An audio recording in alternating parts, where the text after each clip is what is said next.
오늘은요, 한국교회 트렌드 2026 두 번째 시간으로 뭘 할 거냐면, 강의 한번 받아보시면 아시겠지만 큰 제목이 뭐냐, 다 같이 한번 읽어볼까요? 큰 제목 시작. 무속에 빠진 그리스도인. 이렇게 이야기를 한번 해보려고 합니다. 제가 무속신앙을 좋아해서 하는 건 아니고요, 정확하게 한국교회 트렌드 2026이라는 책의 6번째 파트 제목이 저겁니다. 무속에 빠진 그리스도인인데, 아마 일단 미리 예고를 먼저 해드릴게요. 처음에는 여러분들이 제가 지금 무슨 소리를 하나 싶으실 거예요. 교회에서 저렇게까지 이야기를 길게 해야 하나? 성경대학을 하러 왔는데 왜 자꾸 무속신앙 이야기만 듣고 있을까? 라는 생각이 드실 수도 있는데, 한번 귀 기울여 잘 들어보시고, 오늘의 핵심은 뭐냐면 무속신앙을 잘 알자가 아닙니다. 이걸 파악해가지고 우리가 분해해서 지식을 알자, 이게 아니라 왜 사람들이 저기에 빠지냐는 거예요. 왜 예수 믿는 사람들이 저 무속이라든지 점 보는 거 이런 거에 빠지게 되는지, 그거를 한번 같이 좀 고민을 해보고, 그렇다면 우리 교회는, 그리고 나는 또 내가 공동체를 섬길 때는 어떻게 하면 좋을까, 요걸 한번 같이 고민을 해보자는 겁니다. 넘어가서, 여보 저거 뭐라고 하시는지 아시나요? 저 상을 땡땡상이라고 하죠. 제사상은 아니에요. 저거 보고 보통 뭐를 지낸다 이렇게 해요. 네, 고사 지낸다고 하죠. 저기 지금 이게 되나? 이거 보이세요? 중간에 하얀 거 뭡니까?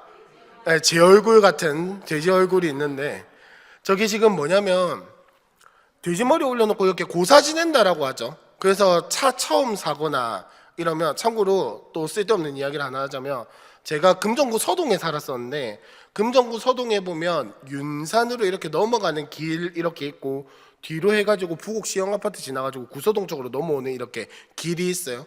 거기 교차점에 보면 약간 공원도 아니고 조금 넓은 이렇게 나무 있고 잔디밭이 있는 데가 있어요. 거기서 차를 처음 사면 고사를 많이 지내더라고요. 왜냐하면 차를 대도 되니까, 잔디도 있고 이래가지고. 하여튼 거기서 굿하는 것도 많이 보고, 하여튼 저거는 고사상입니다. 고사상. 근데 저게 뭐 할 때 고사상이냐면, 영화 설국열차 아세요? 들어보셨어요? 설국열차라는 영화 들어보셨죠? 감독이 누굽니까? 봉준호라고 하는 우리나라 감독이죠. 설국열차 처음 이제 촬영에 들어가기 전에 봉준호 감독이 고사를 지낸 거예요. 그 외국에서.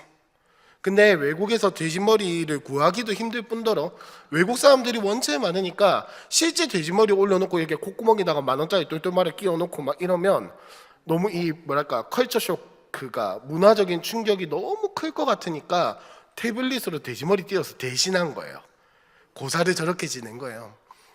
저걸 자랑하고 싶다는 게 아니라, 저걸 보면서 있잖아요, 우리는 뭐랄까요, 예수 믿는 사람의 입장에서 뭘 저렇게까지 하냐, 외국에서 뭐 안 해도 돼요, 그냥 간다. 근데 재밌는 건 거기 있는, 저도 정확하게 이름은 기억 안 나는데 주연 배우 중에 한 명이 너무 아름다운 문화인 것 같다고 눈물을 흘렸다는 거야, 고사가 끝나고 나서. 무슨 말인지 아시겠어요? 그러니까 저게 잘못된 거 맞습니다. 성경적으로 봤을 때, 제가 지금 오늘 이야기하려고 하는 것 중에 하나는 뭐냐면, 성경적으로 봤을 때 무속이 용납될 만한 선상이 있느냐, 혹은 괜찮은 거냐, 절대 아니에요. 절대 아닌데 왜 사람들은 자꾸 저거에 빠지게 될까? 왜 문제의식이 없을까? 왜 저런 걸 보면서 괜찮다라고 생각을 할까? 라는 거에 대해서 이야기를 해보려고 하는 겁니다. 넘어가서, 저 잘 안 보이실 텐데 제가 구글에다가 저거 사주라는 걸 쳐봤어요. 사주라고 검색을 해봤거든요.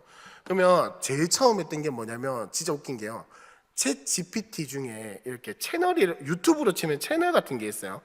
챗 GPT에 있는 그 속에 있는 프로그램 중에 사주 봐주는 프로그램이 있어요.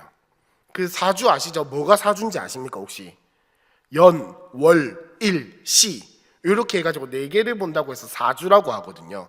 처음 들어보시는 분들 많죠? 네, 사주라고 하는데 챗GPT에 치면 나온다는 거예요. 그래서 제가 해봤게요, 안 해봤게요? 당연히 해봤죠. 저 재밌는 걸 놓칠 수는 없죠. 저 보세요, 저게 챗GPT 화면이거든요. 이렇게 오토로 돌아가는 어떤 프로그램에 짜놓은 거예요, 챗GPT 안에.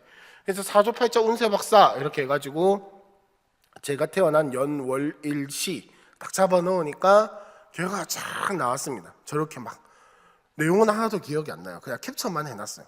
저렇게 쫙 나오는데 재밌는 게 뭐냐면요. 읽으면서 저거는 저게 아니라는 걸 알잖아요. 저게 나에게 하등 이게 아니라는 걸 아는데 보면서 왜 저렇게 잘 맞는 게 많지? 내 성격이랑 왜 저렇게 비슷하게 많지? 라는 생각을 했었어요. 그러면서 이제 다시 아니야 나 목사야 이러면서 정신 차리고 그랬었는데 찾다 보니까 저런 것도 있어요. 청어랑시 정통사주 이래가지고 재밌는 게요. 제가 캡처는 안 해왔는데 저게 뭐냐면 사주 보는 프로그램이거든요. 진짜 웃긴 게 뭐냐면 이렇게 진짜 간드러지게 딱 맛만 보게 쫙 해놓고 마지막에 복채를 내시면 다 알려드릴게요 막 이렇게 하는데 재밌는 게 뭐냐면 그림체가 되게 예쁘죠. 그리고 보면 여기 밑에 첫 번째 보시면 신년운세 정통사주 뭐 사주 구마 꿈행몽 이렇게 막 돼 있잖아요. 저기다가 내 사주를 딱 넣으면 이게 만화처럼 나와요. 만화로. 그러니까 웹툰이라고 들어보셨죠? 이렇게 스크롤 쫙 하면 그냥 뭐 아까 이것처럼 챗피티처럼 글로 쫙 나오는 게 아니고 저 여자가 나와가지고 당신은 이렇고 당신은 저렇고 이런 게 만화로 쫙 나와요. 그래서 제가 급하게 사무관사님을 불러가지고 빨리 와봐라, 네 사주를 불러봐라 이래가지고 사주 쫙 넣고 또 한번 쫙 보고 유 목사님도 마침 그때 딱 들어와가지고 유 목사님도 빨리 와보라고 사주 넣어보자고 이러고 쫙 넣고 했었는데 야 이제 글만 바꾸는 거더라고요. 사람 이미지는 그대로고 글만 바꿔가지고 막 나오는데 재밌는 건요. 저렇게 약간 진짜 보여줄 듯 말 듯 막 이렇게 해가지고 하니까 야 이거에 좀 관심 있는 사람이면 돈도 그렇게 안 부담스러워요. 원래 52,000원짜리인데 하여튼 18,000원 뭐 할인해가지고 3만 얼마에 모신다는 거예요. 그러니까 3만 얼마? 나쁘지 않은데 그리고 또 우리는 할인에 약한 사람들이잖아요. 그죠? 할인한다 하니까 또 이거 뭔가 해야 하여튼 네, 저런 게 여러분 요즘 판을 친다는 거예요. 나중에 집에 가실 때 아니면 지금 쳐보셔도 돼요. 유튜브에 사주라고만 한번 쳐보셔도 있잖아요. 사주팔자 뭐 내 운세 뭐 3월 운세 이런 것만 쫙 쳐봐도 진짜 엄청나게 많아요. 그래서 구글의 그 조사 결과에 따르면 유튜브에서 한국어로 된 무당과 운세에 대한 검색이 지난 5년 동안, 그러니까 지금부터 5년 전까지 통계를 내봤을 때 5년 전이랑 지금이랑 몇 배가 늘었게요? 딱 2배가 늘었답니다. 딱 2배. 한국어로 된 콘텐츠가. 그러니까 엄청나게 많은 거예요. 그리고 유튜브 이런 거 막 하여튼 저한테는 왜 그런 게 뜨는지 모르겠는데 광고 보면은 뭐 운세 봐준다, 사주 봐준다 이런 그런 광고들이 왜 그렇게 많은지 모르겠어요. 왜 그렇게 많겠습니까? 제가 그걸 봐서 그런 걸까요?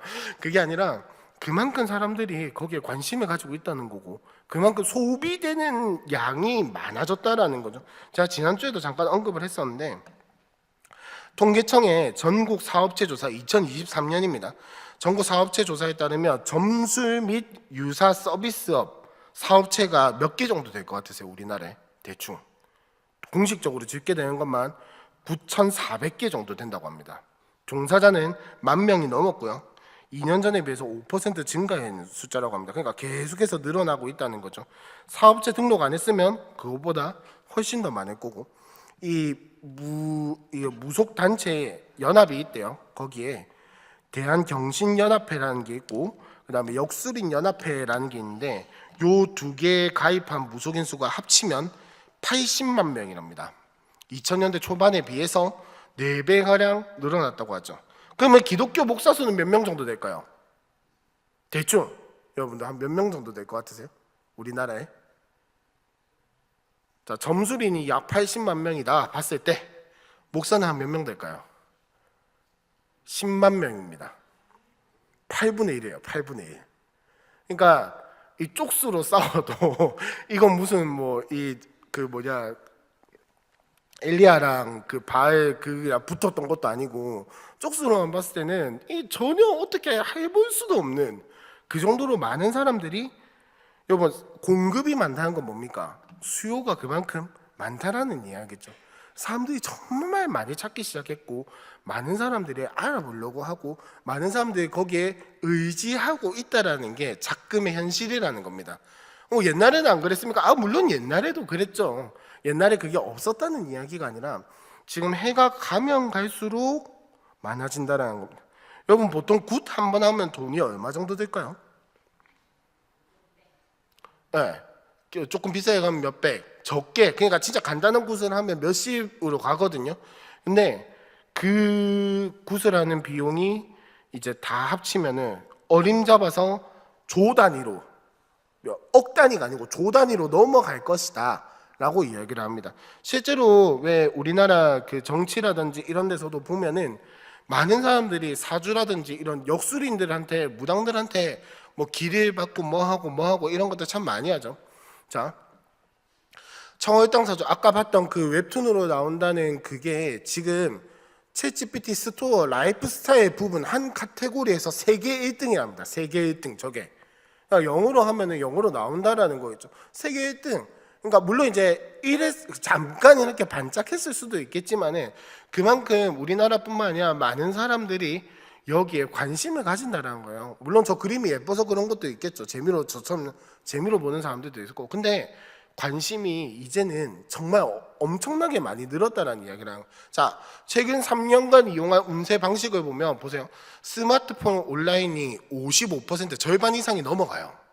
절반 이상의 이걸 그러니까 운세를 보려고 했던 사람들의 절반 이상이 핸드폰으로 봤다는 거예요. 아까처럼 챗GPT 이런 거. 일반 점집을 이용하는 사람들은 35.6%, 그래서 3분의 1 정도죠. 자, 타로 카페도 있고 유튜브도 있습니다. 그러니까 지금 일반 점집이랑 타로 카페를 합쳐도 스마트폰 온라인에 비할 바가 안 되는 거예요. 그러니까 거의 이제야 비슷한 거고 유튜브까지 합치면 그냥 비할 바가 안 돼요. 그만큼 우리의 삶에 훅 들어왔다라는 겁니다. 그 이야기를 하고 있는 거예요. 자, 우리나라에 보면, 자, 주변 사람들이 무속을 이용하는 것을 보거나 들은 경험은 거의 91%. 그러니까 거의 대부분의 사람들이 주변에서 뭐 전받다더라 이런 이야기를 다 듣고 사는 거예요. 근데 참 재밌는 건 뭐냐면요. 무속에 대한 긍정적인 견해가 있는데 69%가 뭐 때문에 무속에 대해서 긍정적으로 생각을 하냐. 마음의 안정이나 희망을 얻을 수 있다면 이용하는 것도 나쁘지 않다라고 생각을 하는 거예요.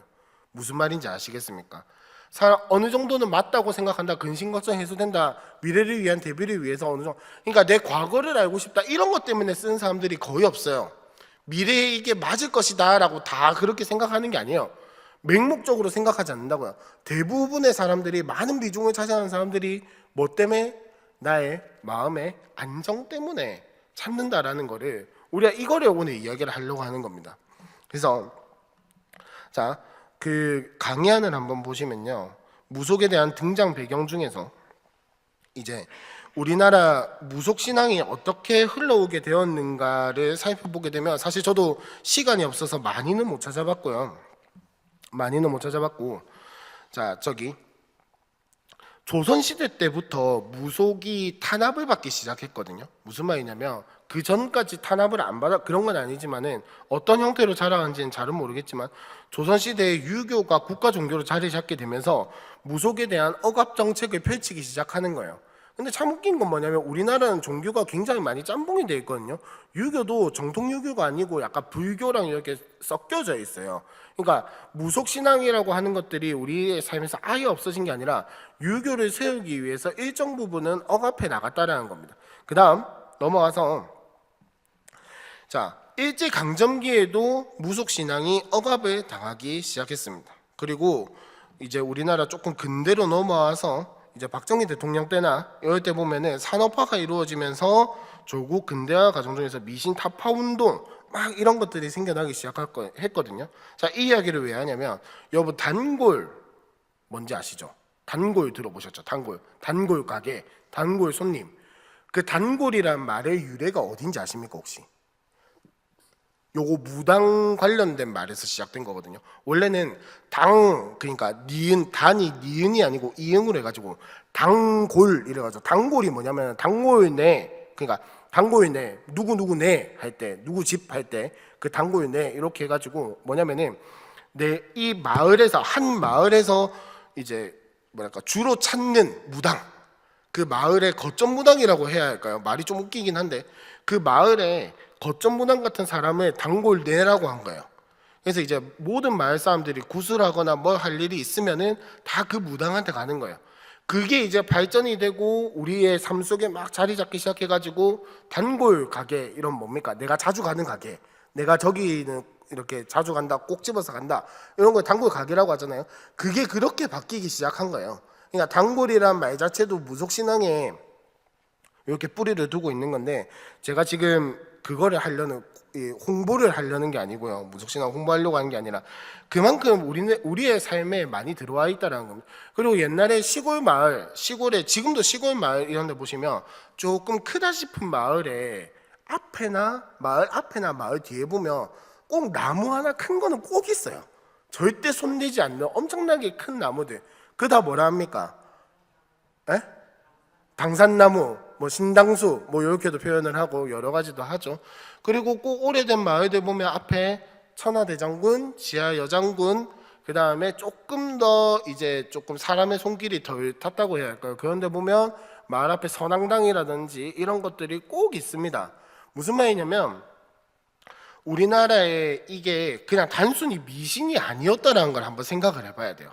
우리나라의 무속 신앙들이 단순히 미신으로 치부할 것들이 아니라 조선시대 유교가 들어오고 일제강점기 때 민족 말살 정책이라든지 이런 것들이 들어오게 되고, 그 다음에 근대화 과정 중에서 무속신앙 이런 것들을 근대화라는 명목으로 이렇게 쳐내감으로 말미암아서 이 무속신앙이 진짜로 말 그대로 우리나라에서 일본의 신사 세우고 신도 모시는 것처럼 우리나라에도 그런 종교가 있을 수 있었는데 사라지게 되었다라는 것을 이야기를 하는 겁니다.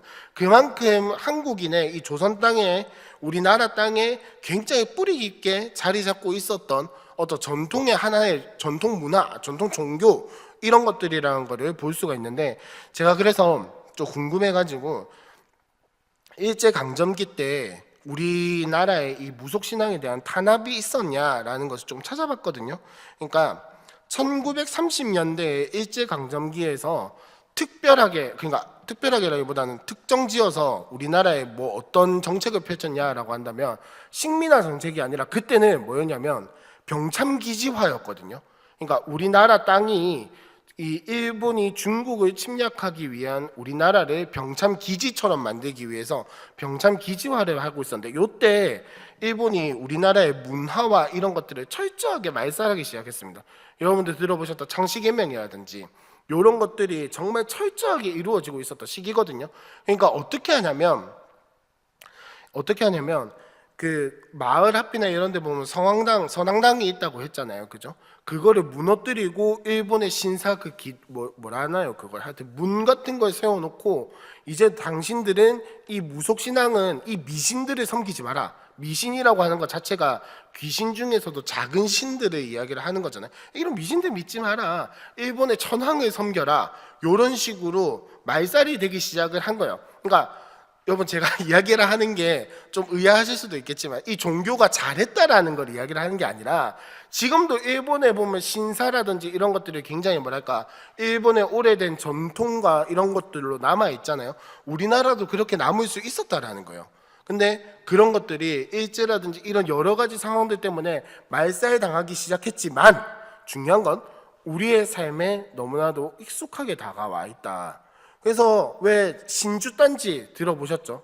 실제로 신주단지를 집에 모셔봤던 분들도 아마 많이 계실 거예요. 저희 집도 신주단지가 있었고, 뭐 하여튼 그 뭐 방문에 부적 붙여놓고 이런 게 다 뭐겠습니까? 미신이라고 이야기를 하면서도 그거를 끊어내지 못하는 거예요. 어릴 때 저는 뭔 소리를 많이 들었었냐면 문지방 밟지 마라, 복 나간다, 요거 다 미신이라고 치부하는 이런 모든 것들이 사실은 어떻게 보면은 우리나라의 이 무속신앙에 굉장히 뿌리 깊게 이렇게 전해져 내려오는 그런 전통이라고 할 수가 있겠습니다. 자, 중요한 건 이런 무속신앙들 뭐 이렇게 여러 가지 역사들이 있고 여러 가지 이야기들이 있지만 지금까지도 이어져 오는 것 중에 중요한 건 저거예요. 저 방금 읽었던 69% 50% 하여튼 절반에 가까운 많은 사람들이 무속에 대해서 지금은 어떻게 생각하냐, 미신이다, 믿을 게 못 된다, 이게 아니라 마음의 위안을 삼을 수 있다면 얼마든지 수용할 만하다 라고 하는 견해들이 나오고 있다는 겁니다.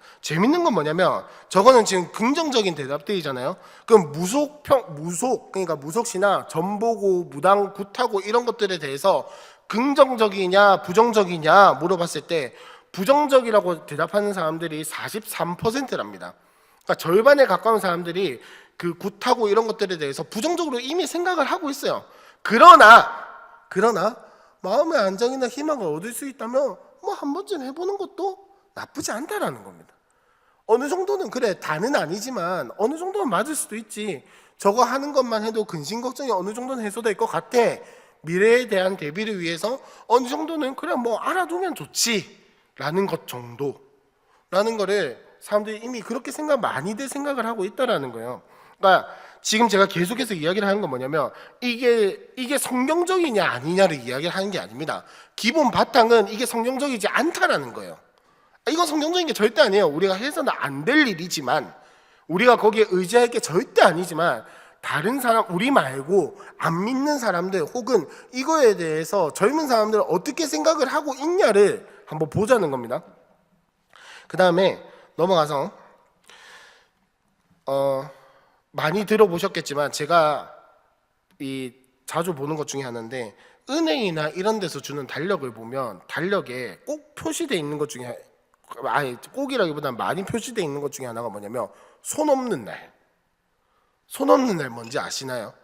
이 교회에서 태어나시고 교회에서 사신 분들은 아마 모르실 텐데, 이사할 때 꼭 손 없는 날 골라야 돼요. 이게 손이 뭐냐면은 옛날에 이 손이라고 하는 이 무속신앙의 개념을 드라마로도 만든 게 있거든요. 손더 게스트라고, 이게 호러 드라마였는데, 하여튼 손이 뭐냐면 손님이라고 해가지고 내가 이사 가는 날 이 손님 귀신이 찾아온다는 거예요. 그래서 손 없는 날 이사 가야 한다 이래가지고 뭐 이제 손 없는 날 고르기도 하고, 그래서 이사 이렇게 하시는 분들 중에 그런 거 잘 믿으시는 분들은 더블로 불러요. 손 없는 날에 더블로 불러도 하는 거예요. 왜? 손 없는 날 가야 하니까. 실제로 요 비슷한 이야기 중에 하나가 뭐가 있냐면, 제가 예전에 한번 언급했는데, 영도에 대해서 조금 아시는 분들은 아마 영도 할매라는 이야기 많이 들어보셨을 겁니다. 영도 할매가 뭐냐면 그런 말이 있어요. 영도 사람들은 영도 할매의 허락 없이 떠나면 망해서 돌아온다라는 그런 이야기가, 거짓말 같죠? 진짜 했어요. 영도 사람들한테는 그게 진짜처럼 받아들여졌어요. 그래서 저희 아빠가 지금은 교회 다니세요. 잘 다니고 계신데, 그때 당시만 해도 교회 다닐 때가 아니니까 영도에서 이제 할아버지랑 같이 살다가 할아버지에게서 이제 독립을 하고 싶어서 이사를 해야겠는데, 이 영도 사람들은 그런 게 있다 했잖아요. 그래서 언제 이사를 해야 하나, 도대체 내가 언제 이사를 나갈 수 있나 기다리고 있는 중에 하루는 꿈을 꿨대. 뭔 꿈을 꿨냐면, 자기가 이제 영도를 운전해서 나오고 있는데 뒤에 그 영도에 있는 산을 복례산이라고 하거든요.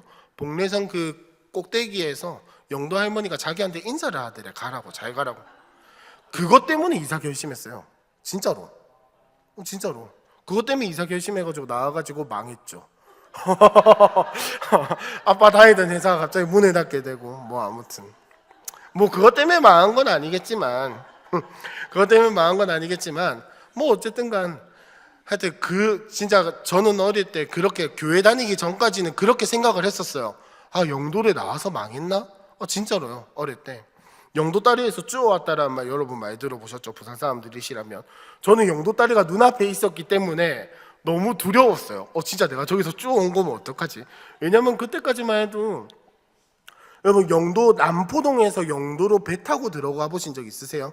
영도에서 남포동으로 배 타고, 저는 해봤어요. 어릴 때. 다리가 없어서 그런 게 아니고 그때까지만 해도 약간 관광용으로 통통배라 해가지고 영도에서 남포동으로 왔다 갔다 하는 배가 좀 있었거든요. 그러니까 저는 철저하게 어릴 때 완전히 영도의 그 문화에 절여져가지고 그렇게 살았기 때문에, 뭐 아무튼 요런 개념들, 요런 생각들이 생각보다 예수 믿지 않으면 너무나도 전반에 많이 깔려있고, 지금은 많이 괜찮아졌다고 하지만 그래도 사람들이 이사할 거면 그래도 손 없는 날을 고르는 그런 이유라는 겁니다.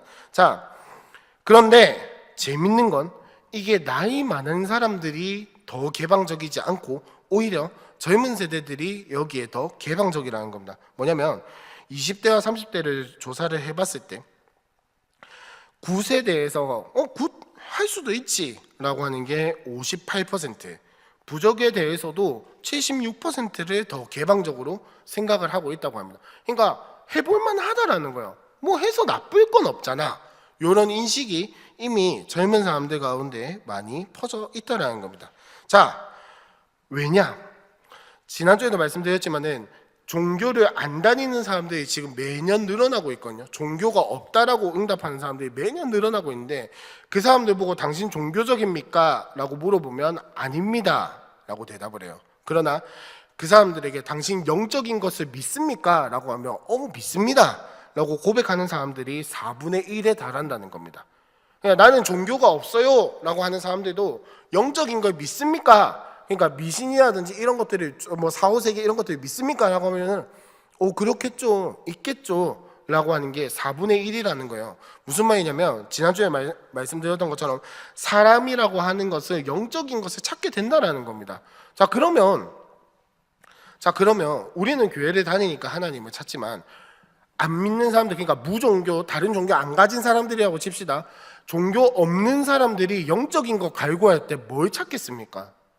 뭘 찾을까요? 갑자기 하나님을 찾을까요? 성경을 볼까요? 아니라는 거예요.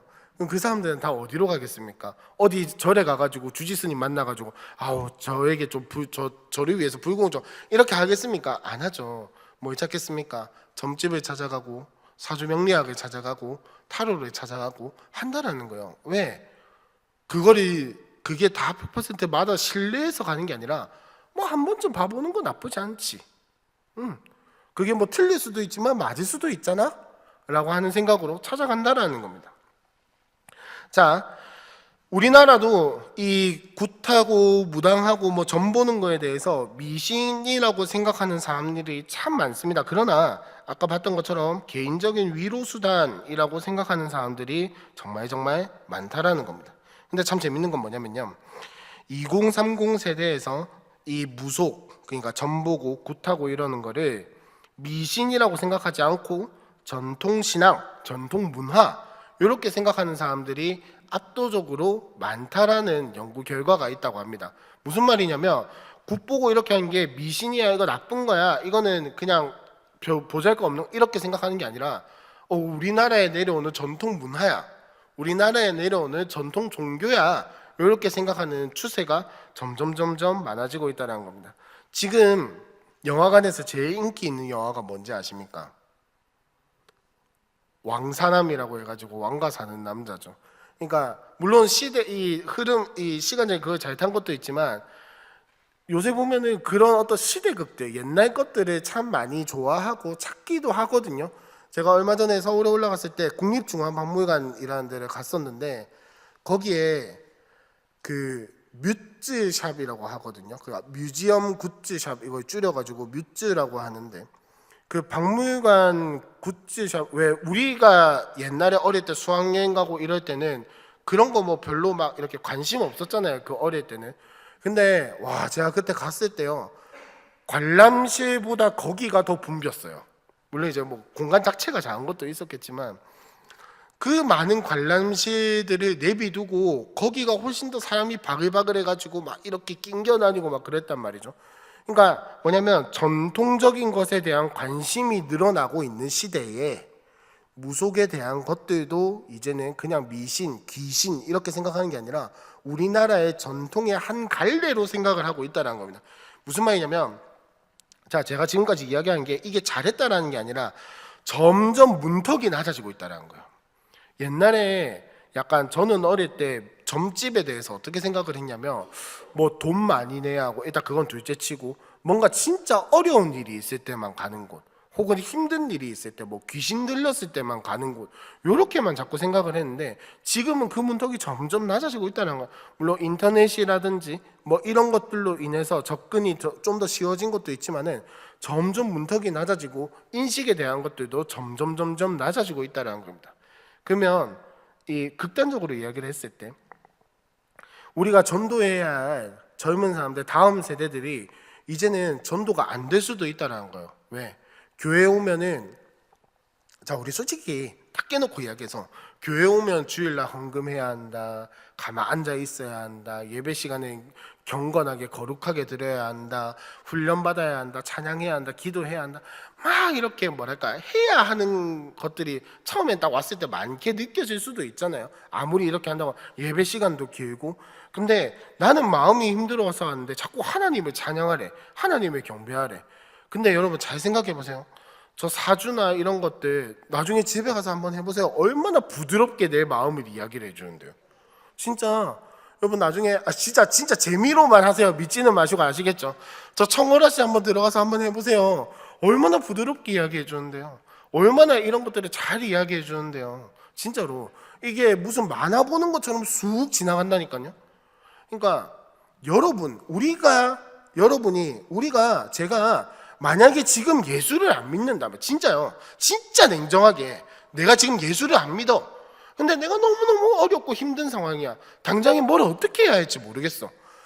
진짜 미래도 안 보이고 불안하고 불확실하고 내가 도대체 어떻게 살아야 할지 모르겠는 그 상황에 교회 다니는 사람을 만날까? 점집에 가서 내 점을 볼까?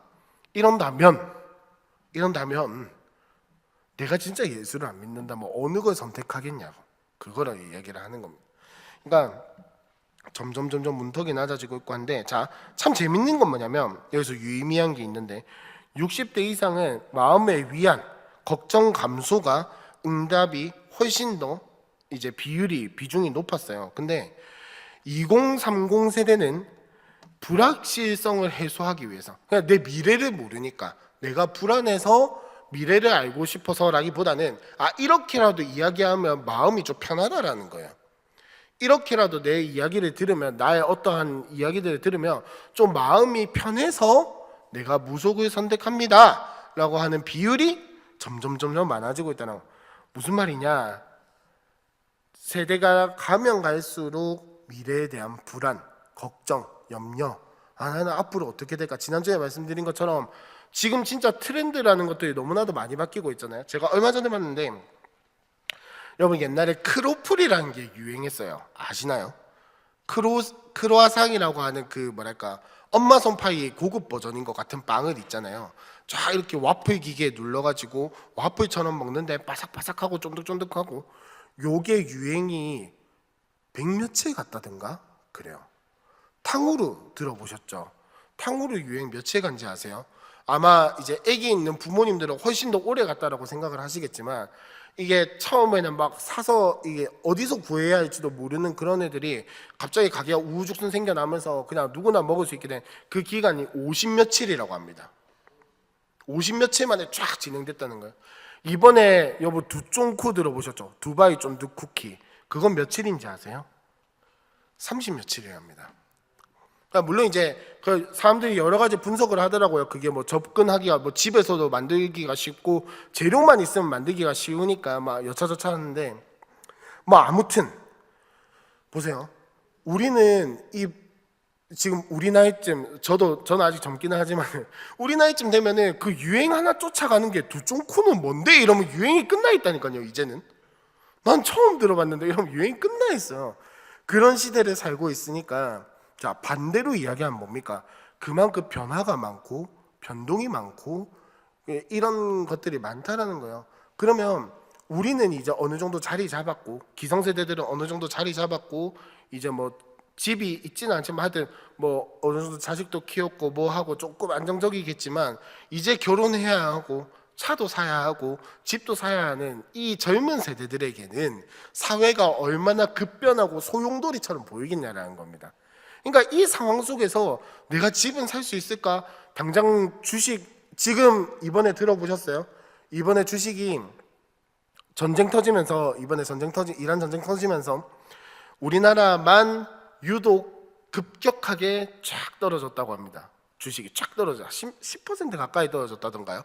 아무튼 다른 나라들은 2% 뭐 5% 이렇게 떨어질 때 우리나라만 두 자릿수로 팍 떨어졌다고 해요. 무슨 말입니까? 우리나라에 전쟁 난 거 아니잖아요. 근데 그런 거요. 지금 보세요. 기름값도 다 뭐 그런 거 주식 뭐 모르겠으면 기름값도 한번 보세요. 저 하룻밤 사이에 300원, 400원이 그냥 확 올라가 있잖아요. 우리나라 경제가 그만큼 이렇게 많이 휘청휘청한다는 건데, 보세요. 이제 사회초년생인데 이제 나의 커리어를 쌓아 나가야 하고 직장 생활을 해야 하고 버텨 나가야 하는 이 젊은이들에게는 이 사회가 어떻게 보이겠냐라는 겁니다. 어떻게 보이겠냐라는 거. 그러니까 불안하죠. 불확실하죠. 내가 어떻게 하면 돈을 벌 수 있을까부터 시작해가지고 내 미래는 어떻게 될까? 내가 회사에서 퇴직은 할 수 있을까? 내가 앞으로 회사를 쭉 다녀 뭐 이런 여러 가지 생각들, 이런 것들이 막 소용돌이 치고 있는 이들에게 무엇이 위안이 되고 무엇이 안전한 공동체가 되어줄 거냐라는 거예요. 무엇이 안전한 공동체가 되어줄 거냐는 거예요. 그러니까 이런 것들이 사람들로 하여금 무속 괜찮네, 한번 들어볼 만하네 라고 하는 것들이 점점 인식이 퍼지기 시작했고, 문제는 뭐냐면 예수 믿는 사람들이 점을 볼까요, 안 볼까요? 혹시 예수 믿고 점 보신 적 있으신 분? 손 들지는 마시고 그냥 마음속으로만. 저희 집 이야기를 하나 하자면은, 저희 집도 교회를 안 다니다가 다녔잖아요, 그죠? 저는 모태신앙이 아니거든요. 아무튼 저희 집이 이제 할아버지로부터 독립하고 집에 딱 왔을 때, 독립해가지고 우리 가족만 살게 되었을 때, 그때 아직도 기억나는 것 중에 하나가 뭐냐면, 문에다가 바로 부적을 붙였어요. 엄마가 어디서 부적을 받아와가지고. 부적 아시죠? 노란 종이에다가 그 닭피 이런 거 착착착착 해가지고 부적 딱 붙여놨단 말이죠. 예수 믿고 그거 바로 뗐을까요, 안 뗐을까요? 못 뗐죠. 정확하게는 안 뗀 게 아니고 못 뗐죠. 혹시나 잘못되면 어떡하냐. 예수를 믿음에도 불구하고 그거에 대한 오랜 세월 동안 쌓여온 그게 이제 있었다.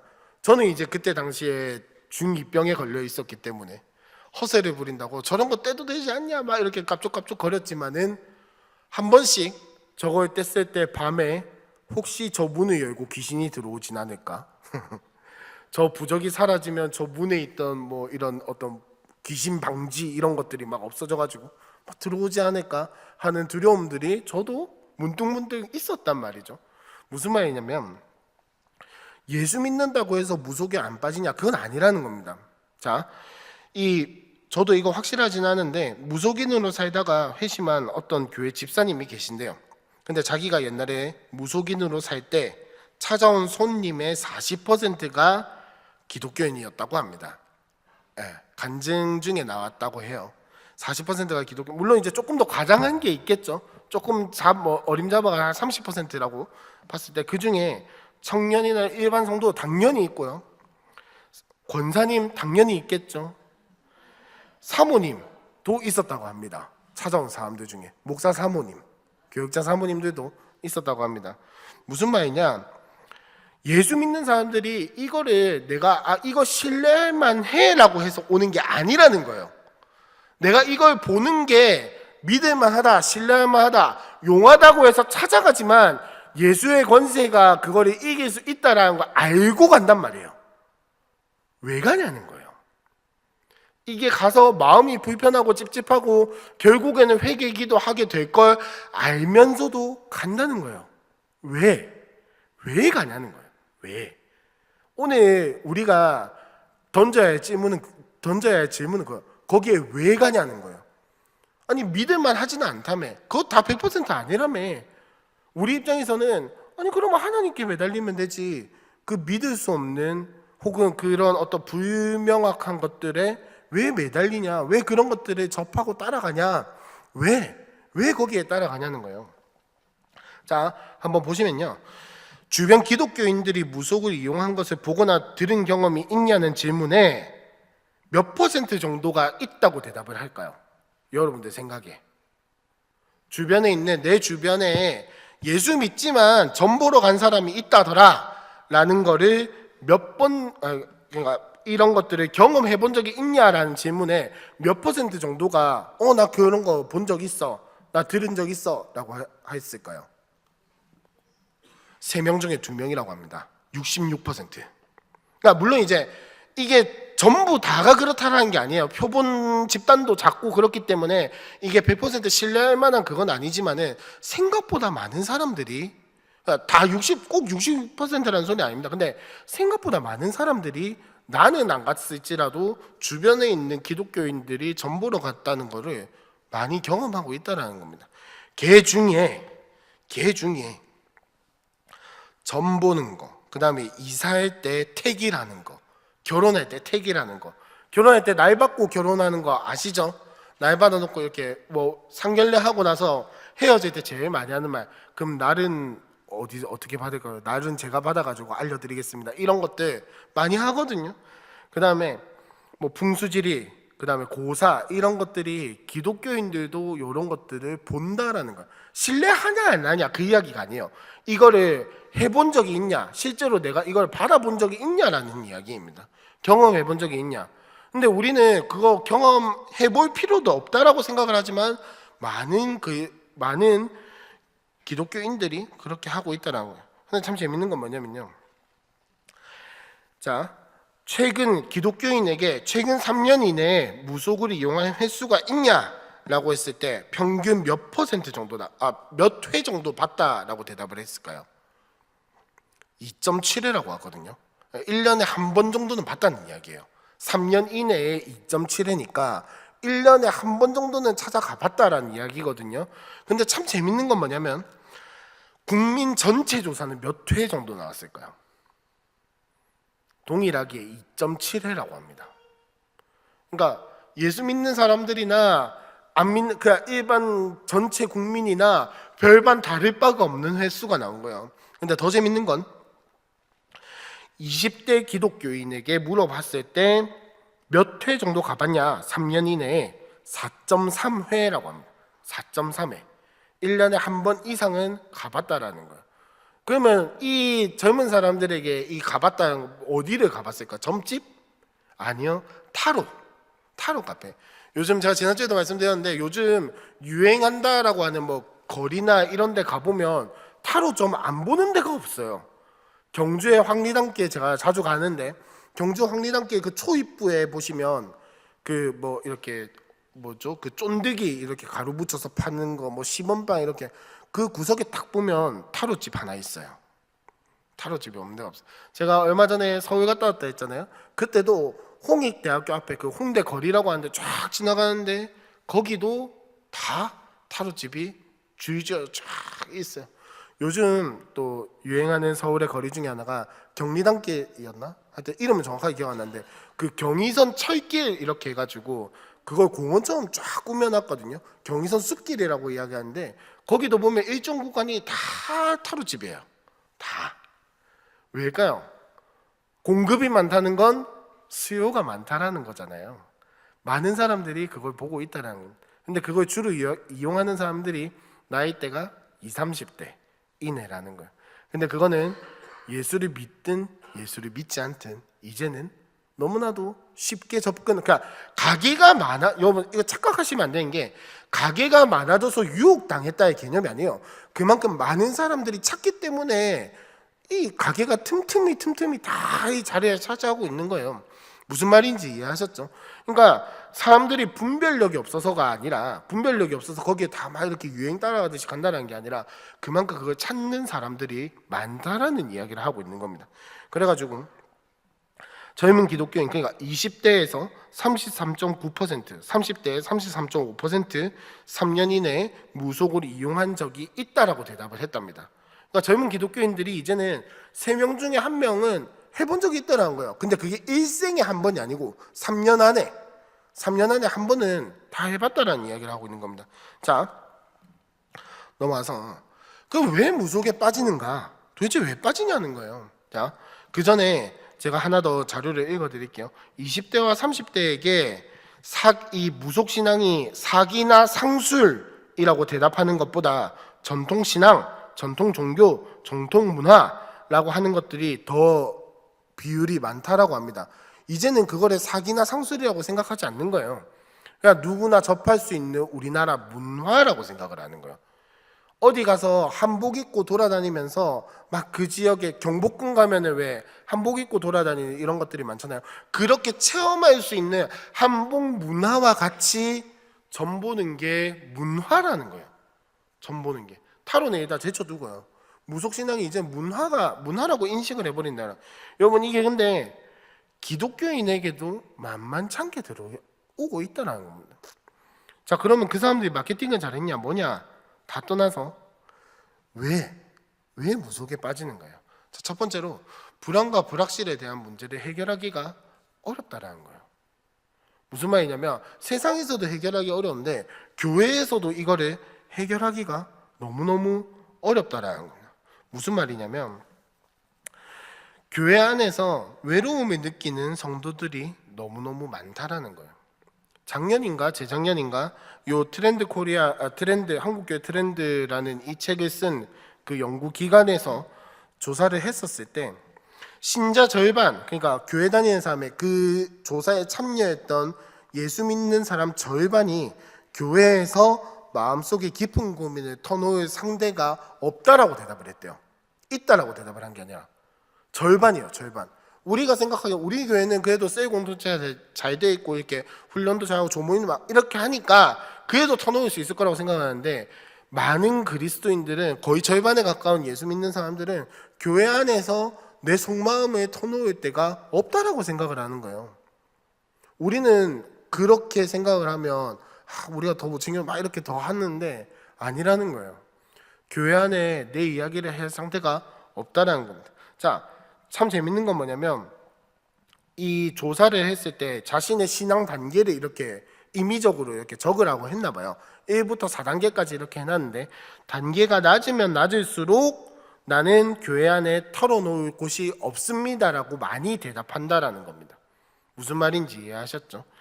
보면 교회도 보면은 신앙이 이렇게 표현해서 좀 그렇긴 하지만 신앙이 좋은 사람들보다 신앙이 조금 약한 사람들이 훨씬 더 비중으로 봤을 때 훨씬 더 많거든요. 근데 교회의 많은 비중을 차지하는 신앙이 약하신 분들이 거의 대부분이라기보다는 많은 비율이 교회 안에서 내 이야기 터놓을 데 없다는 거예요. 단순히 친밀감의 문제가 아니라는 거예요, 여러분. 친하고 안 친하고 이런 문제가 아니라 신앙이 좋고 안 좋고의 문제가 아니라 교회가 공동체성을 잃어버리고 있다는 이야기입니다. 그렇기 때문에 교회 다니는 사람들도 무속신앙에 빠질 수밖에 없는 거예요. 자, 잘 보세요. 교회는 왔어요. 이야기할 데가 없어. 내 속에 있는 이야기를 할 데가 없어. 마음이 너무 외로워. 예배드려도 그때는 물론 이제 신앙으로 극복하면 가장 좋겠지만 그것조차 안 될 때에는 우리 어떻게 합니까? 셀모임 가서 그냥 내 남편 씻고 내 아내 씻고 막 이렇게 주주주주주 하잖아요. 자식 씻고 막 이렇게 하는데 그런 것조차 없어. 그럼 뭐 어디로 자연스럽게 눈이 돌아가요? 뭐 집에다가 가서 이야기할까요? 아니겠죠. 친구 찾고 뭐 찾고 하다 보면 이 교회 안 다니는 사람들은 뭐라고 하겠습니까? 보통 그런 이야기 들으면 야, 내 아는 용한 점집 하나 있는데 거기 가서 한번 좀 들어봐봐. 이 소리가 당연히 나오거든요. 교회 안 다니면 당연히 나오게 된다고요. 야, 내 아는 용한 무당 있는데 거기 가서 굿이나 한번 받아봐라. 이런 이야기가 당연히 튀어나온다고요. 안 그래도 교회 다니는데 마음이 외로워. 근데 인식은 지금 보세요. 지금까지 이야기한 거 쭉 들어보니까 인식이 점점 문턱이 낮아지고 있잖아요. 전통 문화라고 생각을 하잖아요. 그럼 이거 가는 거 한번 가볼까? 왜? 전통 문화니까 한 번쯤 경험해봐도 나쁘지 않은 거니까. 이런 것들로 계속해서 마음이 돌아서게 된다라는 거예요.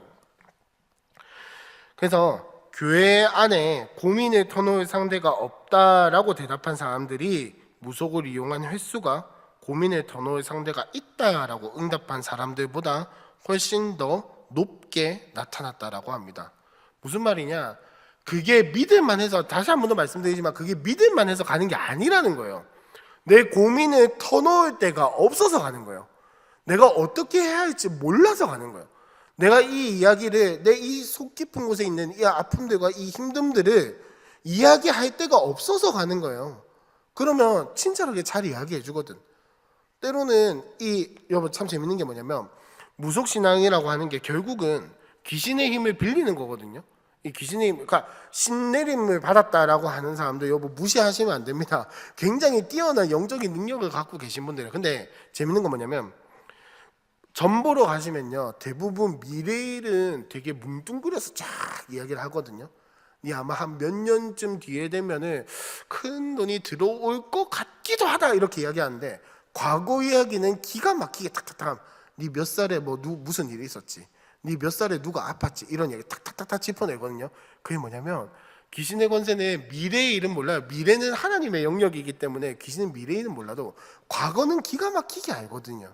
걔네도 아마 빅데이터 같은 게 있을 것 같기도 해요. 뭐 아무튼 과거에 자 보세요. 내가 예수를 안 믿어요. 근데 점 보러 갔어. 과거 일을 기가 막히게 맞춰. 내가 몇 살 때 아팠고, 내가 몇 살 때 무슨 일이 있었고, 내가 어렸을 때 뭐 이런 저런 일들이 많다라는 거 잘 알아. 그럼 사람 마음이 안 그래도 고민이 많고 힘들고 어려운데 그런 이야기 들으면 마음이 훅 가겠죠. 훅 가죠. 그럼 미래에 대한 이야기도 해줘. 그럼 어떻게 되겠습니까? 나도 모르게 그 이야기에 쫙 끌려가는 거예요. 무슨 말인지 아시겠습니까? 이 교회가 공동체가 되어주지 못하고 품어주지 못하고 이야기를 들어주지 못하기 때문에 많은 그리스도인들이 거기로 가게 되는 거예요. 근데 참 재밌는 건 뭐냐면 왜 목회자에게 고민 상담을 하지 못합니까? 라고 물어봤을 때 가장 높은 비율의 대답이 뭐냐면 목사님께 이야기해야 할 내용이 아니라서 라는 게 1번이래요. 그 다음에 2번이 목사님과 가깝지 않아서 라는 게 2번이라고 합니다. 자, 근데 재밌는 건요, 거기에다 대고 있잖아요. 목사님은 믿을만 하지 못해서 목사님 뭐 이야기할 대상이 아니, 이렇게 적어 놓을 수는 없으니까 결국은 뭐냐면은 내가 목사님이랑 이야기할 만큼 친하지 않다, 혹은 목사님하고 뭐 이런 이야기할 그런 게 믿을만 하지 못하다라고 하는 게 이런 대답으로 흘러나오는 거라고 저는 생각을 해요. 무슨 말이냐면 물론 이제 다 일일이 목사님한테 찾아가서 뭐 여러분들 저한테 뭐 내가 오늘 부부 싸움 했는데 뭐가 어떻고 저떻고 목사님 판결을 내려주세요 뭐 이런 전화 안 하시잖아요, 그죠? 그러니까 그런 거 말고 목사님이랑 관계가 되어 있지 않으니까 이런 것들을 계속해서 뭐랄까 목사님께 이야기할 내용이 아니다. 그러니까 웃으면서 좋게 이야기를 하는 거죠. 가깝지 않다 이렇게 이야기를 하는 거죠. 자, 물론 저도 목회자이기 때문에 굉장히 속상하지만은 어쨌든가 뭐냐면 교회 안에서 관계가 되지 못하고 안전한 공동체가 되어주지 못하고 품어주지 못하고 기다려주지 못하고 듣지 못해주기 때문에 이런 일들이 계속해서 생겨난다는 거예요. 사회 전반적으로는 무속신앙에 대한 인식이 점점 문턱이 낮아지고 있고 교회 안에서는 외로움을 느끼고 마음을 터놓을 데가 없고 이야기할 대상이 없으니 이 격차가 점점 아고가 맞아떨어지니까 교회 다님에도 불구하고 이삿날 받으러 가는 거예요. 교회 다님에도 불구하고 전보러 가는 거예요. 교회 다님에도 불구하고 우리 애가 결혼할 날을 목사님과 함께 의논하는 것이 아니라 택일해가지고 가는 거예요. 그 사람이 신앙이 없어서 네, 그럴 수도 있습니다. 그 사람이 교회 다닌 지 얼마 안 돼서 네, 그럴 수도 있습니다. 그 사람이 예수를 안 믿어서 네, 그럴 수도 있습니다. 그러나 거기에 가는 그렇게 되는 사람들 중에 상당수는 그거를 좋아해서 그걸 믿어서 그게 옳다고 생각해서 가는 게 아니라 마음을 터놓을 데가 없어서 간다라는 거를 우리가 기억을 해야 우리가 그거를 파악을 해야 한다고. 왜 가는지를 물어봐야 한다는 거예요. 자, 그리고 마지막으로 교회가 참 뭐랄까 사람이 모인 곳이기 때문에 실수가 있을 수도 있고 어려움이 있을 수도 있지만 이런 일들은 저는 없었으면 좋겠어요. 뭐 탁계는 수요성경대학이니까 탁계 놓고 이야기해서 요즘 심심찮게 한 번씩 들리는 게 셀 나눔 때 했던 이야기들이 뭔가 이렇게 뭐랄까 소문처럼 퍼져나가는, 어느 셀에서 누가 무슨 이야기 했다더라 이런 이야기들이 심심찮게 한 번씩 들려요. 물론 이제 막 심각한 내용 아니에요. 그냥 가벼운 내용으로 이렇게 한 번씩 이제 좀 이거 한번 기강을 잡아야 하나 싶은 이야기들도 한 번씩 들리긴 하는데 심심찮게 저한테 한 번씩 들려오거든요. 근데 저한테 들려온다는 이야기는 아마 소문이 한 처음이 있고 끝이 있다면 한 중간쯤 오면은 저한테 들려오더라고요, 보통. 저한테 들렸다는 건 이미 몇몇 사람, 그러니까 왜 그런지 모르겠어요. 진짜 죄송한데 여러분 여기 오셨으니까 제가 유튜브 보시는 분들께도 제가 한 말씀 올리고 싶은 건 셀 모임 때 이야기한 거 셀 모임 때 끝내야 돼요. 그러니까 그 이야기를 뭐 까먹어야 한다. 여러분 뭐 까먹고 싶다고 까먹어집니까? 기억하는 것도 내 마음대로 안 되는데 뭐 까먹은 것도 내 마음대로 안 돼서 억울한 이 상황에. 그러니까 셀 모임 때 끝내라는 거는 그 기서 외에는 다른 이야기 하지 말라는 거예요. 언급된 이야기도 이런 그냥 나가서 셀 모임 때 무슨 일이 있었다, 오늘 무슨 일이 있었다, 그거를 판단하고 이야기를 하는 거는 셀장이 할 몫이지 우리가 할 모든 사람들이 다 할 수 있는 이야기가 아니라는 거예요. 그리고 세 모임 때 들었던 이야기는 비밀을 꼭 지켜주셔야 돼요. 여러분, 사람이 교회 다니면서 참 많이 상처받고 재충격받을 때 중에 하나가 언제냐면, 나는 이 사람에게 믿을만해서 사실은 내가 5천만 원 사기당했다 이런 이야기를 툭 꺼냈어. 니만 알고 있어리. 이랬는데 그날 그 주일날 담임 목사님이 싹 지나가면서 아이고 집사님 5천만 원 위해서 꼭 기도하겠습니다. 미치는 거예요. 이제 뭐 차라리 목사님이면 그래도 오케이 그럴 수 있지. 근데요 지나가던 어떤 나도 잘 모르는 권사님이 지나가 아이고 그 5천만 원 없잖아 내 기도할게 이래버리면 이제 뱅 한다. 우리 교회에서 그런 일이 있었다라는 게 아니고 그런 일들이 비일비재하게 교회들에게는 일어난다라는 거예요.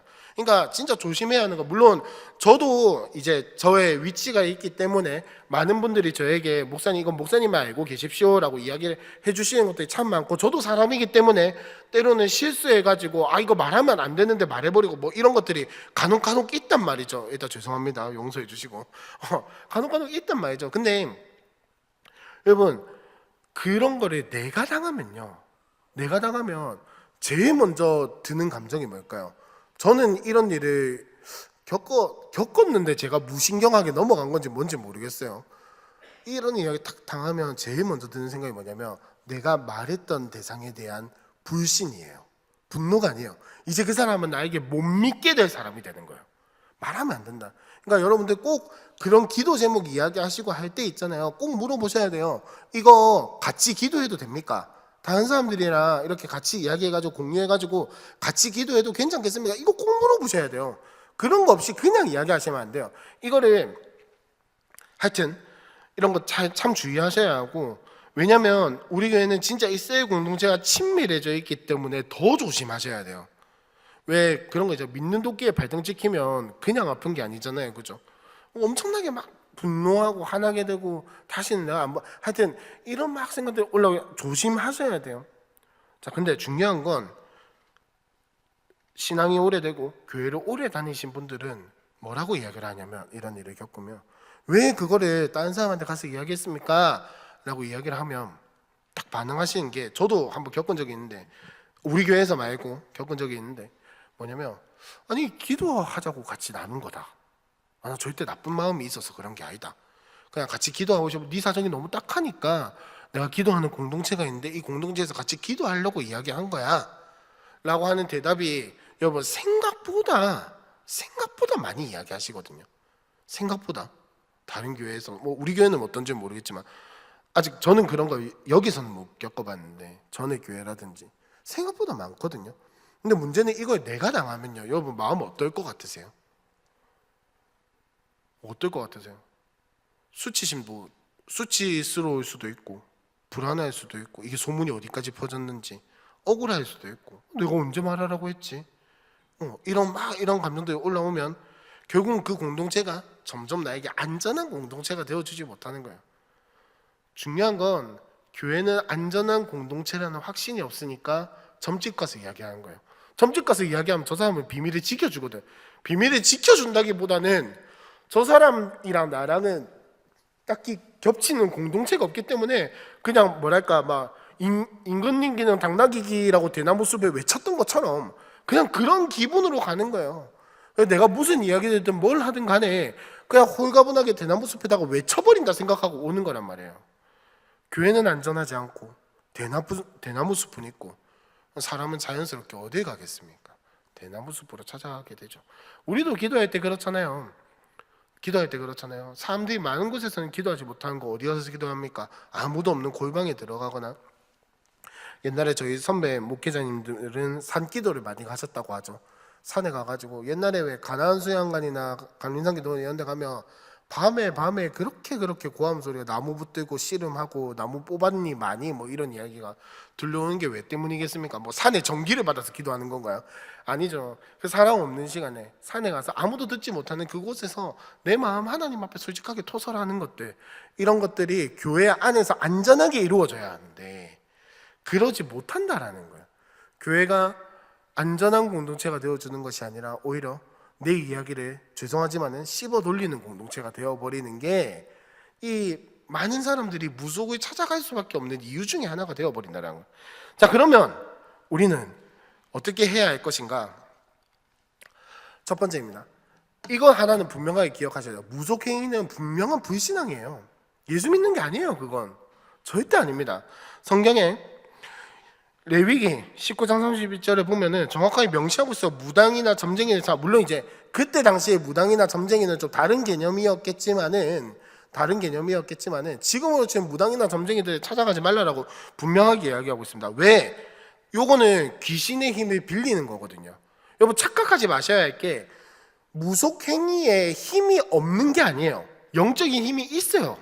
그런데 과거를 정확하게 읽어내고요, 그 다음에 사람을 사로잡고 혹은 귀신을 쫓아내는 일들 비일비재하게 일어납니다. 여러분 귀신 들린 사람 굿해가지고 귀신 쫓아낼 수 있을까요? 없을까요? 있어요. 왜냐면 예를 들어 제가 귀신 들렸다 하면 무당이 더 큰 신을 모시고 있으면 내 귀신은 쫓겨나게 되어 있어요. 여러분 그런 거 절대 무시하시면 안 돼요. 진짜로 힘이 있는 거예요. 영적인 능력이 있어요. 근데 중요한 건 영적인 능력이 있다고 해서 그게 예수와 관련이 있냐? 아니라는 겁니다. 아니라는 거예요. 그러니까 무속행위에 영적인 힘이 있다고 해서 우리가 자꾸 거기에 현혹되거나 미혹되면 안 되나? 물론 그럴 분들도 아니시지만은 이게 속아 넘어가면 안 된다라냐. 무속행위는 분명한 불신앙입니다. 그러니까 무슨 말이냐면 우리의 인생의 가치를 어디에다 두어야 합니까? 하나님 말씀에 두어야 돼요. 근데 무속행위는 뭐냐면 그 귀신의 말과 귀신의 능력에 우리의 인생의 가치를 두는 거란 말이에요. 그러니까 하나님 말씀에 우리의 인생의 가치를 두는 게 우리의 신앙인데, 이 무속적 사고방식이 너무나도 많다라는 겁니다. 자, 근데 재밌는 건 교회 안에 이러한 무속적인 신앙이 있을까요? 없을까요? 있어요. 뭐냐? 대표적으로 이 옛날에 많이 그거 했던 거긴 한데, 헌금하면 복 받는다. 이런 거. 헌금하면 이 땅에 뭐 복이 있을 거지, 뭐 하나님이 2배로 3배로 뭐 10배 100배 20배 이렇게 갚아 주신다라는 이야기들. 죄송하지만은 무속적인 신앙입니다. 그 다음에 목사님 혹은 목회자 개인에게 과도하게 의존하거나 신격화하는 거, 그것도 무속적인 신앙인 거죠. 그 다음에 믿음이 약해서 병이 낫지 않는다. 기도 안 해서 그렇다. 네가 믿음이 없어서 그렇다. 겨자씨만한 믿음이 있으면 산도 옮길 수 있는데 네가 믿음이 없어서 병이 안 낫는 거다 라고 하는 것들. 예언, 병고침, 귀신 쫓음에 대한 맹신, 없다라는 게 아니라 맹신. 축복 기도를 주문처럼 반복, 100번 반복하면 할렐루야 100번 하면 방언 받는다, 그런 거 있잖아요. 죄송하지만 그게 다 무속적인 신앙이라는 거예요. 무슨 말이냐면 무속적인 신앙이라는 게 굿하고 장구치고 이런 거라고 생각하시면 안 됩니다. 무속적인 신앙이라고 하는 것은 뭐냐면 저기 앞에 나와 있는 대로 현세에서의 성공을 지나치게 강조하는 거예요. 정성을 들이면 얻을 수 있다라는 거. 우리나라 말에 그런 게 있죠. 지성이면 감천이다. 정성을 들이면, 제가 설교 시간에 자주 언급했지만 저희 집이 힘들 때 혹은 아빠 일이 안 풀릴 때, 제가 사고를 쳤을 때 저희 어머니는 항상 저기 마당 한켠에 가가지고 스텐 그릇에다가 수돗물 받아놓고 비나이다를 밤에다 하셨단 말이죠. 지성이면 감천이다. 여러분 무속신앙이라고 하는 이게 교회로 들어오게 되면 뭐가 되냐면, 내가 기도하면 반드시 병이 나을 거야. 내가 헌금하면 하나님이 갚아주실 거야. 여러분 그 개념 아니에요. 헌금은 제가 그래서 설교할 때마다 이게 헌금 기도할 때마다, 기회가 될 때마다 항상 하는 기도가 뭐냐면, 이 헌금은, 우리가 드리는 헌금은 하나님 앞에 드려가지고 이렇게 배로 받아내려고 하는 게 헌금이 아니고요. 이 내가 누리고 있는 모든 물질과 이런 것들의 주인이 누구냐? 하나님이시다. 하나님이 나에게 주셨기 때문에 그 신앙의 고백으로서 드리는 게 헌금인 거지, 요걸 드려가지고 내가 하늘에 복을 쌓겠다. 물론 제가 정확하게 말씀드릴게요. 헌금하면 분명히 하나님께서 그걸 기억하시고 우리가 천국에서 살 때 분명히 그것으로 누리게 하실 겁니다. 근데 중요한 건 그거는 나의 신앙의 고백 때문에 쌓아두시는 것이지, 돈 때문에 쌓아두시는 게 아니라는 거를 분명하게 기억하셔야 돼요. 무슨 차이인지 아시겠죠? 헌금, 돈을 들였기 때문에, 금액을 냈기 때문에 복을 쌓아두신 게 아니라 내가 이 땅에서 누리고 있는 물질의 주인이 하나님이시라고 나의 신앙을 고백했기 때문에 보물을 쌓아두신다라는 거예요. 요 개념 정확하게 가지고 가셔야 돼요. 안 그러면 나중에 천국 가서 실망할 수도 있어요. 하나님, 내가 일생 동안 드린 헌금이 얼마인데 이것밖에 안 됩니까? 안 되겠죠. 왜? 돈의 금액을 보고 하늘의 상급을 바랬기 때문에. 믿음의 고백으로 하늘의 상급을 바라야 하는 것이지. 아무튼 그 다음 또 뭐가 있냐, 뭐 믿음이 약해서 병이 낫지 않는다. 여러분, 그러면 사도 바울은 왜 육체의 가시, 뭔지는 정확하게 모르겠지만 어떤 사람은 탈모라고도 이야기를 하더라고요. 머리가 벗겨졌다고 하니까. 하여튼 우스갯소리인데 웃어서 뻘쭘하네요. 아무튼 기도했는데 병이, 그럼 사도 바울은 육체의 가시를 왜 그렇게 평생 동안 지고 갔습니까? 하나님께서 왜 그에게 가시를 남겨두셨을까요? 우리도 마찬가지라는 거예요. 기도해서 병이 안 나을 수도 있습니다. 근데 기도 안 해도 병이 나을 수 있어요. 그럼 그건 어떻게 설명할 거냐는 거예요. 기도 1도 안 했는데 큰 병이 나을 수도 있어요. 중요한 건 지성이면 감천이다라고 하는 이 무속적인 신앙, 우리나라의 전통적인 이 종교의 사상을 교회에 와서도 벗어 던지지 못하는 거예요. 내가 진짜 신앙생활을 열심히 하고 지성이면 막 헌신적으로 하면 하나님이 나에게 복을 주시겠지. 주실 수도 있고 안 주실 수도 있어요. 아니, 정확하게 이야기하면요, 복은 무조건 주십니다. 무조건 주시는데 내가 원하는 그것이 아닐 수도 있다라는 거예요. 아닐 수도 있다라. 신앙생활 열심히 하면 여러분 복 받습니다. 기도 열심히 하시면 복 받고요, 예배 열심히 드리시고 훈련 잘 받으시고 헌신하시고 하시면 분명히 복 받습니다. 근데 그게 돈이 아닐 수도 있어요. 그게 집이 아닐 수도 있고, 그게 차가 아닐 수도 있고, 그게 잘 되는 게 아닐 수도 있고, 그게 내 자녀의 뭐 취업 뭐 이런 게 아닐 수도 있어요. 아닐 수도 있어요. 그럴 수도 있는데 아닐 수도 있어요. 무슨 말이냐면 복 받는다라는 거를 자꾸 현세에서의 성공이라고 생각을 해버리니까, 그냥 현세에서의 성공이라는 개념은 여러분 좀 넓게 잡으셔야 돼요. 병 낫는 거, 돈 버는 거, 집 사는 거, 내 문제가 내 식대로 해결되는 이 모든 것들이 다 뭐냐면은 현세에서의 성공이라는 거예요. 병이 낫는 거, 안 아픈 거, 건강해지는 거, 내가 원하는 대로 수명이 연장되는 거, 내가 원하는 집을 갖게 되는 거, 내가 원하는 차를 갖게 되는 거, 내가 원하는 업적을 이루게 되는 이 모든 것들이 뭐냐? 현세에서의 성공을 지나치게 강조하는 무속과 다를 바가 없는 신앙이라는 거예요. 그거 아시죠? 굿의 단계가 높아지면 높아질수록 돈 더 많이 드시는 거, 돈 더 많이 드는 거. 그 아시죠? 작은 절에 가서 사구제를 지내면 돈이 적게 들고, 큰 절 가서 높은 스님한테 사구제 하면은 몇 백만 원 우습게 깨집니다. 우습게 깨져요, 진짜. 굿도 보면은 몇 천만 원 우습게 깨져요. 장난 아니에요. 정치인들 이런 사람들 보면 역수위가 찾아가서 한번 이거 날받아 오는 거 몇십만 원, 아니요 몇백만 원이에요. 몇백만 원대예요, 그거. 그러니까 자기네들 입장에서 얼마나 소중한 날짜예요. 돈이 그렇게 들어갔는데. 무슨 말인지 아시겠습니까? 우리도 마찬가지라는 거예요. 우리도 하나님, 내가 헌금을 이만큼 했으니 오늘 일주일 내 인생 좀 잘 풀리게 해주십시오. 하나님, 내가 교회를 이만큼 생겼으니 하나님 내 자녀 좀 잘 되게 해주십시오. 하나님, 내가 예배를 이만큼 잘 드렸으니 좀 이번 한 달은 잘 풀리게 해주십시오 라고 하는 이 모든 것들이 무속과 다를 바가 없다라는 거예요. 그러면 전부로 가야죠. 그러니까 우리는 성경에서 말씀하고 있는 복의 진정한 의미를 다시 한 번 더 생각해 봐야 돼요. 일례를 한번 들어볼까요? 마태복음 5장에 보면 유명한 복 이야기가 하나 있습니다. 뭐죠? 팔복 이야기가 있죠. 가난한 자는 복이 있는데 무슨 복이 있다고 합니까? 기억 안 나시죠? 저도 잘 기억이 안 나네요.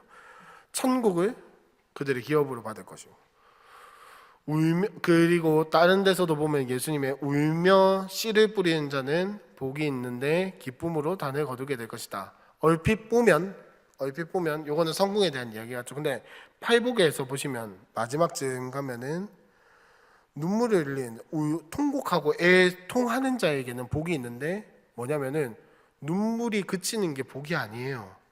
하나님 나라가 그들의 복입니다. 가난한 자들의 복이 무엇이냐? 이 땅에서 돈 많이 버는 게 아니라 천국이 그들의 소유가 되는 게 복입니다. 천국이 나의 소유가 된다는 게 무슨 말입니까? 갑자기 금덩이가 떨어진다는 이야기인가요? 갑자기 집이 넓어진다는 이야기인가요? 아니죠. 하나님과 동행하는 삶을 이야기를 하는 거고, 내가 하나님의 자녀가 되는 것을 이야기를 하는 것이고, 내가 이 땅에서 예수 닮은 삶을 살아가는 거를 천국에서 살아간다라고 이야기를 하는데, 우리는 너무나도 쉽게 천국을 기업으로 받는다라고 분명하게 들었음에도 불구하고 마치 이 땅의 아파트를 기업으로 받는 것처럼 살아간다라는 거예요. 복의 개념이 뭐냐는 거예요. 복의 개념이 뭐냐고요. 돈 많이 버는 거, 죄송합니다. 자꾸 이렇게 이야기 뭐 좀 불편하실 수도 있겠지만, 돈 많이 버는 거, 집 사는 거 다 아니에요. 복은, 성경에서 말하는 복은 그게 아니에요. 물론 하나님이 함께 하시고 하나님이 내 인생을 풀어가시면 집이 넓어질 수도 있어요. 차가, 좋은 차가 생길 수도 있고 돈을 많이 벌 수도 있습니다. 그거는 우리가 받는 하나님과 동행하는 그 복에 대한 부수적인 요소들일 뿐이지 그것이 반드시 찾아오는 게 아니라는 거예요. 그 다음 마지막 세 번째로, 안전한 공동체가 되어줘야 합니다. 결국 이 모든 게 다 뭐 신앙적인, 그래서 이 성도들에게 이 자료 조사할 때 일반 성도들에게 물어봤을 때, 그럼 어떻게 하면 이 무속에 대한 것들을 방지할 수 있을까라고 했을 때 제일 많이 대답한 게 뭐냐면은, 무속에 대한 성경적인 가르침이나 안내가 필요하다 72%고요. 그 다음 두 번째가 무속과 관련된 설교를 듣거나 교육을 받은 경험은 47.8%밖에 안 됐다고 합니다. 그러니까 필요한 거는 아는데 내가 실제로 받아본 적은 없다라는 거예요. 근데 목회자에게 물어보니까 67.5%가 무속과 기독교 신앙의 차이에 대한 교육이 필요하다라고 생각은 하고 있었는데, 웃긴 건 한두 번 이상은 해봤다라고 말하는 사람이 82.3%였다라는 거예요. 무슨 말인지 이해하셨습니까? 둘 다 이거에 대해서 필요하다라고 느끼는 인식은 똑같은데, 성도는 그거를 교회에서 한 적이 없는데, 근데 교회에서는, 목회자는 했다라고 이야기를 한다는 거예요. 무슨 괴리인지 아시겠습니까? 그러니까 중요한 건 이거는 교육을 했냐 안 했냐는 관점이죠. 그러니까 이걸 교육을 했냐 안 했냐가 사실은 필요는 하지만 크게 영향을 미치지 못한다라는 거예요. 그러면 이거는 목회자와 성도 간의 이야기이고, 이거는 저와 여러분들 사이의 이야기이고, 여러분들과 여러분들 사이에는 어떤 게 있어야겠습니까? 셀장이 뭐 이 셀라이프당 한 번씩 무속에 대해서 막 가르치고 해야 할까요? 그 이야기를 하는 게 아니라, 우리 이 공동체 안에서 해야 할 건 뭐냐면 서로가 안전한 공동체가 되어주는 거예요.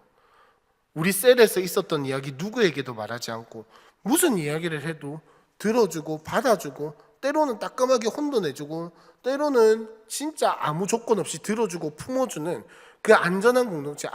내가 이 공동체, 우리 셀에 가서는 무슨 이야기를 해도 다 들어주는구나. 내가 무슨 이야기를 해도 다 수용이라기보다는 다 들어주는구나. 알아주는구나. 내 마음을 읽어주는구나. 이 공동체가 되어주는 게 우리에게 필요하다는 겁니다. 근데 이것도 여러분 오해하시면 안 되는 게요, 막 이렇게 이야기를 다 들어주라는 게 아니에요. 이야기를 뭐 한도 끝도 없이 다 들어줘라, 누구 뭐 신사 한탄하고 있으면 끊지 말고 다 들어줘라, 그런 이야기가 아니고, 우리가 셀에서 배운 대로 하되 안전한, 그러니까 여기서는 말을 해도 되는구나, 요 안정감을 주라는 거예요. 그렇다고 해서 뭐 또 너무 끊지 마시고 뭐 하여튼 이거는 여러분들의 재량이긴 하겠지만은, 여러분들 뭐 셀장 부셀장이 아니더라도 셀원으로 있더라도 여러분 그 불편하면 불편한 티가 다 나거든요. 그래서 불편하고 막 앉아서 저 언제 끝나노 이러고 있으면 보통 대부분 얼굴에서 다 티가 나요. 앉아 있는 자세나 이런 데서. 그러니까 물론 그런 마음이 드실 때도 있겠지만은, 셀원 한 명, 셀장만 귀 기울여 준다고 그 사람의 이야기를 듣는다고 생각 안 하거든요. 셀원이 내 이야기에 귀를 기울여 주고 훈계하려고 하는 것이 아니라 같이 나눠주고 가르치려고 하는 것이 아니라 나의 경험을 그냥 같이 이야기해주고 들어주는 이 공동체가 있을 때, 여러분 그러면 자연스럽게 교회 안에서는 무속에 대한 것들이 떠나갈 수밖에 없어요. 왜? 하나님 사랑으로 품어주는 공동체가 있는데 그걸 왜 굳이 의지하러 갑니까? 자, 오늘 강의 내용을 한번 정리를 해보자면, 자, 이렇게 정리할 수 있을 것 같습니다. 첫 번째는 무속신앙에 대한 문턱이 점점 낮아지고 있어요. 누구나 쉽게 접근할 수 있고, 심지어는 이제는 인식 자체도 미신이다, 귀신이다 이렇게 여기는 것이 아니라 전통 문화다, 전통 종교다 이렇게 생각하는 인식들이 점점 많아지고 있어요. 그 말인즉슨 이제는 누구나 무속신앙에 대해서 거부감 없이 받아들이는 시대가 되어가고 있다는 겁니다. 아니, 이미 됐을지도 몰라요. 되어가고 있는데, 중요한 건 교회에 있는 사람들이, 교회 안 다니는 사람들은 모르겠는데, 예수 안 믿는 사람들은 모르겠는데, 예수 믿는 사람들이 왜 거기에 빠지냐는 거예요. 왜 거기에 빠지냐는 거예요.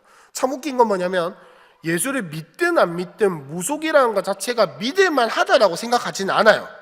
그러나 교회 다니는 사람들이 무속에 빠지게 되는, 아니 교회 안 다니는 사람도 무속에 빠지게 되는 결정적인 계기 혹은 마음속에 쌓이는 그것들이 무엇이냐, 말할 곳이 없다라는 거예요. 외롭다라는 거예요.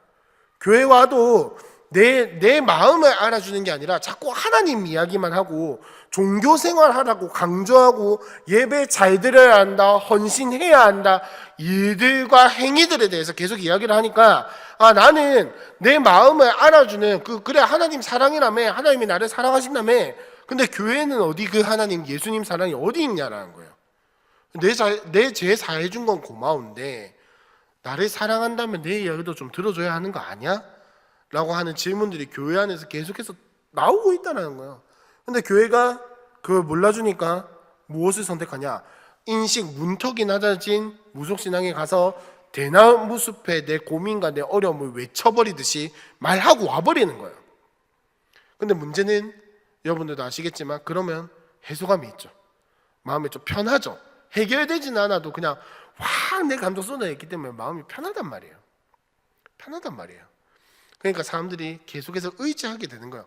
믿는다는 이야기 아니에요, 여러분. 오해하시면 안 돼요. 그걸 믿는다는 이야기가 아니라 그거 의지하게 되는 거예요. 되든 안 되든 내 속이 시원하니까. 근데 교회가, 우리는 첫 번째로 그것이 분명히 하나님이 명령하신 게 아니라는 걸 분명하게 알아야 하고요. 첫 번째, 그건 당연한 거고. 두 번째, 우리도 무속과 같은 신앙을 가지고 있지 않은지 점검해봐야 합니다. 아, 나도 지성이면 감천이다라는 식으로 신앙생활하고 있지는 않은가. 그 다음 마지막 세 번째, 내가 안전한 공동체가 되어줘야겠다. 내가 안전한 공동체가 되어줘야겠다. 내가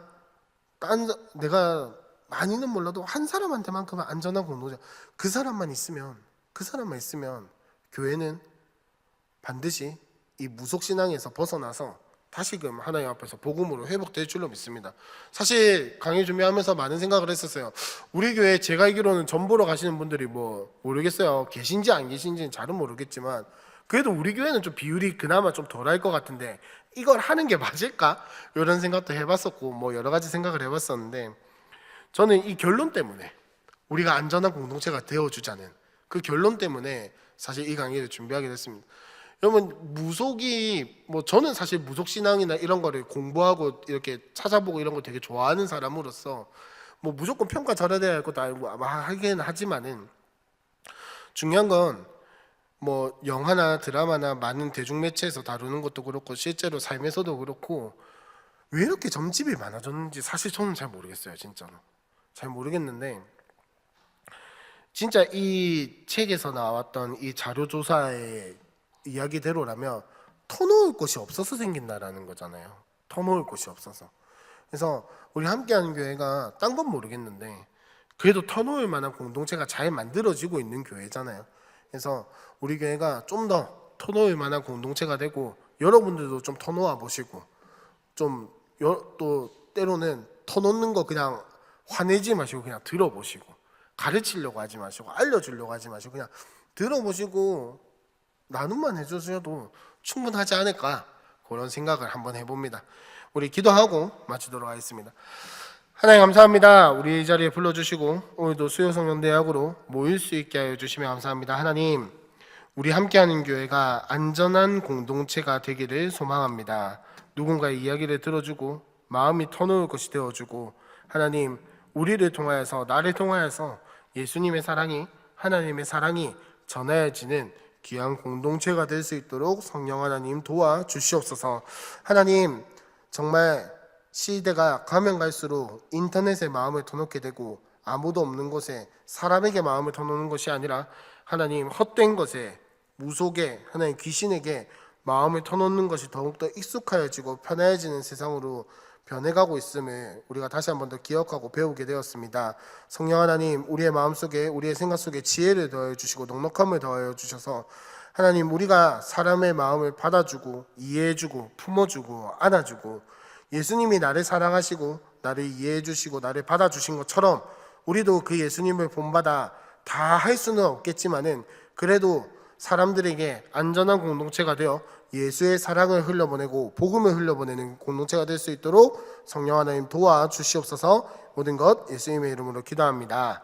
아멘.